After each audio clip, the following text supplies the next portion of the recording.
simple greeting applies to everyone. Peace be upon you. It's gender neutral. It incorporates singular and plural. There are many other things which we tend to forget from our own historical tradition. For instance, you will note that Sharmila Rasool uses the word Ms. This is not a Western invention. This is predates. It's ours. In Pakistan and many other areas, we call a lady, whether it is a child, widow, or a married woman, single woman, Musammat, short MST, sometimes you write in judgments. So there are a lot of positives which we forget about our own tradition and culture. I'll just begin with the positives of that there are in the Constitution of the Islamic Republic of Pakistan.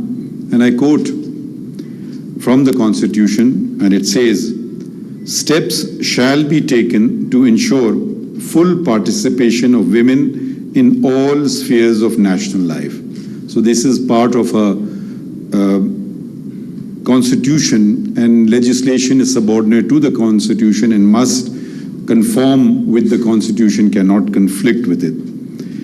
There is another fundamental right which can be categorized as affirmative action. That's in Article 25, which says that making any special provision for protection of women. So you can introduce special laws for women specific, and there are such laws. For instance, in jobs, in government jobs or public sector jobs, you can fix a certain percentage that for women. The same applies in admission to universities, and we have such laws as well. Actually, the men of Pakistan are now complaining that because the women come on the merit seat and they also come on the reserve seats, and invariably they're doing better than the men in educational institutions. It doesn't mean that they cannot come on the merit seats, but there's also a percentage reserved for them, for women, specifically for them. There's also an interesting concept which does not exist in many countries of the world, and that is reserved seats in the National Assembly for women. These are not, it does not mean that only women can come on these seats. Women can be elected on the general seats in the National Assembly. So that is gender neutral. You can be man or woman to contest that election. But then you have certain reserved seats, which is an indirect form of elections through proportional representation. And in the National Assembly, there are 60 such seats, which constitutes about 18%, and the same is reflected. Pakistan is a federation comprising of provinces, and the same is reflected in the 4 provinces. The reserve seat percentage is roughly 22% of the total seats. There are other specific provisions in the constitutions regarding inclusivity and protection. And I quote again from the Constitution, "The state shall protect the marriage, the family, the mother, and the child." This is a constitutional provision. Another one is a fundamental right, is free and compulsory education to all children of the age of 5 to 16 years. As you know, one of the attacks is on women receiving education. And this happens in Pakistan as well as across the border, and it is considered as if the women or girls are not supposed to be educated. It's a fundamental right in our Constitution. It's a right which the Almighty not only makes us obligatory on Pakistan being an Islamic Republic. I do quote from the Holy Quran that the first word, the first revelation came in the form of a directive from the up high, and it was Iqra, read. There is no argument here. It's gender inclusive. It applies to everybody. So there is a great tradition of knowledge. I mean, without that is the very first. I mean, it could have been a number of other directives coming from up high, but the word that was chosen by the Almighty. We believe that the words in the Holy Quran are the words of the Almighty, was to read. And it goes on, the same revelation goes on about the qalam, the pen, teaching. So it's all interconnected. That's the first revelation. Having said that, we have, sadly, when we look across the Muslim world, we have forgotten all of our collective history, a history, a religion without which, without the role of women, there would be no religion. The Prophet Muhammad, peace and blessings be upon him, the first revelation that he received, he literally ran to his wife, and she was so scared and terrified, and she comforted him.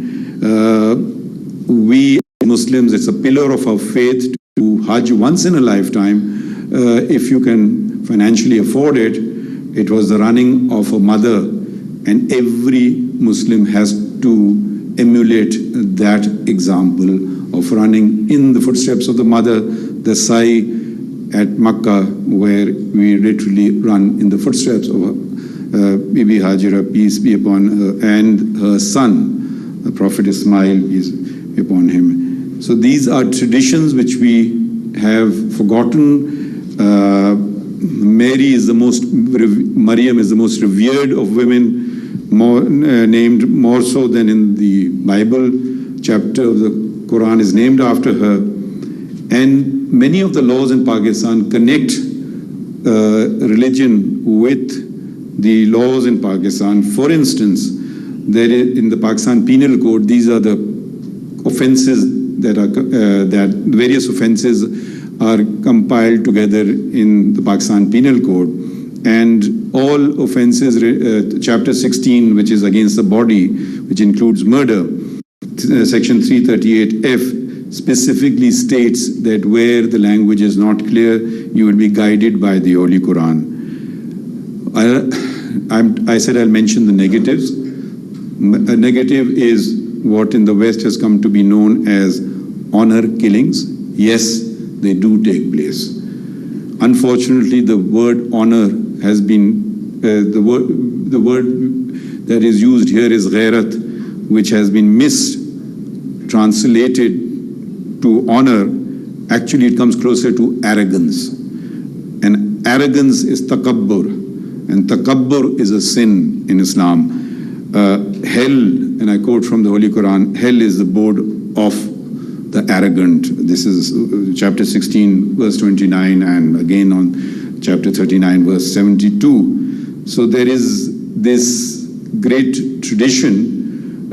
We can easily learn from this tradition, and all the more so when it advances inclusivity, when it advances justice for all.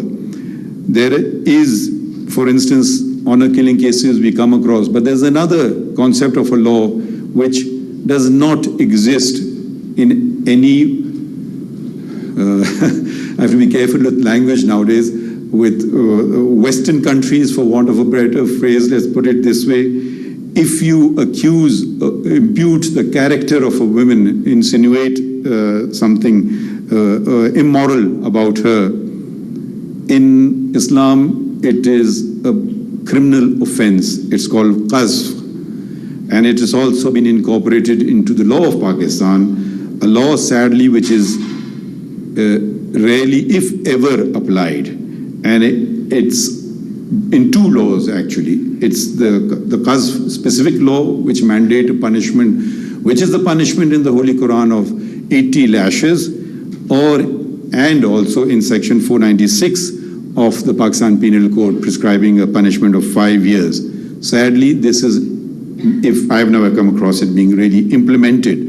So, but we have the opposite thing of adultery, for which that is a completely, it is not only morally wrong, legally wrong, it is also purely, from a purely theological Islamic point of view, it is prohibited, because a punishment for that has been prescribed in the Holy Quran, and you cannot exceed a punishment that has been prescribed, and which is not the punishment of death, which honor killings which they falsely call honor killings, attract here.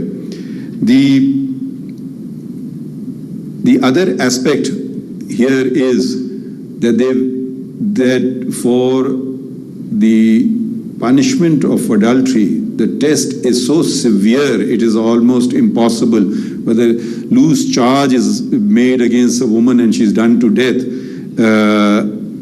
but if you actually apply the law, which is getting 4 adult witnesses to have seen the act, and if you fail, you get punished for qazf. So irrespective, so it's almost an impossible test to meet, but sadly, honor killings do take place. How do the courts come in? How can they nudge things one way or the other? There is a provision in the Constitution, not in the Constitution, in a law of evidence, Article 122. And the article, if I will, you'll understand what I mean after I've read it. Usually the burden of proof in every criminal trial is upon the prosecution, that's a given. And it has to be proven beyond reasonable doubt. What happens here, it's also connected with honor killings, or killings in the house. I don't know how she died. She is got a bullet wound in her thing, and who are the witnesses? There are no witnesses. All the witnesses are complicit. So the Article 122, when any fact is especially within the knowledge of any person, the burden of proving that fact is upon him. So in a way, the burden of proof shifts. This has been interpreted by the Supreme Court. I cited other precedents also, but the point was clearly made. And I just read a bit from that judgment, that with regard to vulnerable members of society, such as children, women, and the infirm, who are living with the accused or were last in his company, the accused ought to offer some explanation of what happened to them. If instead he remains silent or offers a false explanation, he casts a shadow upon himself. So this helps in bringing the perpetrators of these kind of crimes against women to be made accountable. So this is how criminal law judges can interpret existing legislation to fulfill not only the laws of Pakistan, but the laws of the Almighty. Let me clear up a few misgivings also. Generally, and most Muslims are guilty of the same misunderstanding, is the evidence of a woman is half that of a man. Nothing could be further from the truth. The Quranic verse is there to protect the interest of women. So you enter into agreement with a lady and she doesn't quite understand what she's giving away with future financial transaction, and she gets stuck. The other verse, which nobody really refers to, it again connects with an allegation of adultery by a husband or a wife, by a husband against the wife, and there are no witnesses. So here the testimony of the wife has precedence over that of the husband, and this is Lian, and it is the chapter of the light, Surah An-Nur, 24th chapter of the Quran, verses 4 to 10. It is literally, he accuses her and he swears, and the wrath of the Almighty will be upon him if he lies. She swears and she does the same thing and he does the same thing, and the final one is the woman's say. So it's testimony, precedence is taken here of the testimony of women. The other aspect is, another negative in our society is the law of inheritance, which is very clear cut. It's specified, shares are specified. You don't have to really think. These cases should take literally 5 minutes to decide and dispose of. Should never see the Supreme Court, let alone even the High Court. But the male members of society deprive ladies of their Quranic shares, which in addition to breaking the laws of Pakistan is a sin. and the matter takes forever to come to the Supreme Court. And because there's no downside, you keep the lady involved in litigation, and even if she ultimately wins, you will have had the benefit of the property for a considerable period of time. So what the judges can do, impose very heavy costs in this kind of frivolous litigation, or just before death of a father or a mother from whom one inherits comes this false gift that actually just before his death, the son comes forward and says, the property was gifted to me. Another device used to deprive women, and endless court hours are spent on this. And if the courts were very severe on not only costs, but on the applying the standard of proof, matters would get resolved very quickly. So matters, there are many such cases, and I can go on.